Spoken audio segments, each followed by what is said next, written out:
Mesdames, Messieurs, tout d'abord, je vous remercie, Monsieur le Président, de m'avoir invité à participer à votre colloque, tout en regrettant de ne pas pouvoir être avec vous présent ce matin. La communauté du renseignement, à laquelle appartient la coordination nationale du renseignement et de la lutte contre le terrorisme, n'est pas en terre inconnue au CDSE. La plupart d'entre vous êtes des interlocuteurs privilégiés des services de renseignement, certains en ont même dirigé. Et les services sont des invités réguliers de vos colloques annuels, comme aujourd'hui la DGSI, la DRNED, la DGSE. Cette connaissance mutuelle me semble indispensable pour construire une relation de confiance et ensemble mieux protéger nos entreprises. C'est d'autant plus nécessaire que les métiers de la sécurité des entreprises évoluent. Extraterritorialité, sécurité des approvisionnements, désinformation et réputation sont des sujets devenus majeurs pour nous comme pour vous. Face à ces menaces, et si pour reprendre le titre de votre colloque, l'entreprise est bien sur tous les fronts, je peux vous assurer que les services de renseignement et les entreprises font front commun.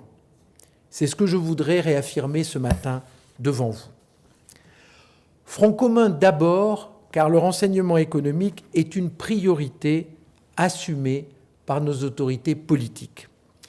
C'est une priorité reconnue par la loi de 2015 sur le renseignement qui permet aux services spécialisés de recourir à des techniques de renseignement au titre des intérêts économiques, industriels et scientifiques majeurs de la France.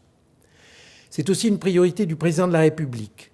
Sur sa demande, dès 2017, une doctrine du renseignement économique a été élaborée par la CNRLT, afin de mieux coordonner l'action des services dans ce domaine, à laquelle participe également le Plan national d'orientation du renseignement. Cela s'est également traduit par la mise en place en 2019 d'une véritable gouvernance de la politique de sécurité économique dont le pilotage est assuré par Thomas Courbe, directeur général des entreprises, et le service qui lui est rattaché, le service de l'information stratégique et de la sécurité économique.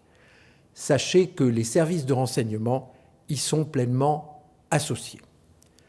Front commun ensuite, car les services de renseignement se sont adaptés pour répondre à cette priorité. Tous les services dits du premier cercle, sauf la DRM, ainsi que la DNRT et la SDAO, ont une structure dédiée à la sécurité économique. Ils constituent une véritable communauté du renseignement économique qu'anime la CNRLT. Près de 25% de la production des services de renseignement concerne, il faut le savoir, la protection de nos intérêts économiques. Une place de choix est faite à ces sujets au sein du bulletin quotidien du renseignement, synthèse des renseignements les plus pertinents, que nous élaborons chaque jour à la CNRLT à l'usage du président de la République. Mais détecter une menace ne sert à rien si on ne peut y remédier. C'est pourquoi la communauté du renseignement, au premier rang desquels la CNRLT, travaille en étroite coordination avec le CICE pour apporter des solutions concrètes aux entreprises menacées. Front commun enfin, car notre objectif est bien de protéger nos entreprises. D'après la stratégie nationale du renseignement, qui date de 2019, le renseignement est chargé à la fois de contribuer à la détection des menaces et de participer à la promotion de nos intérêts économiques.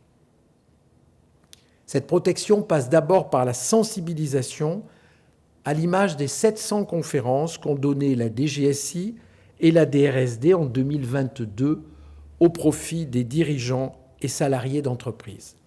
C'est grâce à ce travail quotidien des services de renseignement comme de vos équipes que nous pouvons détecter au plus tôt les menaces et y faire face. Ce travail en commun permet d'identifier les menaces auxquelles vous pouvez être confrontés, comme celles dont vous allez parler aujourd'hui, ainsi que les moyens adaptés pour s'en protéger. C'est donc sur ce chantier, comment mieux travailler ensemble, que nous devons davantage aujourd'hui concentrer nos efforts. C'est à cette fin que le président de la République a confié en juillet dernier à Geoffroy Roux de Bézieux, ancien président du MEDEF, appuyé par la CNRLT et le CICE, une mission visant à diffuser plus largement la culture de sécurité économique et mieux soutenir nos entreprises dans cet environnement complexe. Nul doute que les conclusions prochaines de cette mission, comme du colloque d'aujourd'hui, nous permettront de renforcer ce front commun. Je vous remercie de votre attention et vous souhaite de fructueux échanges.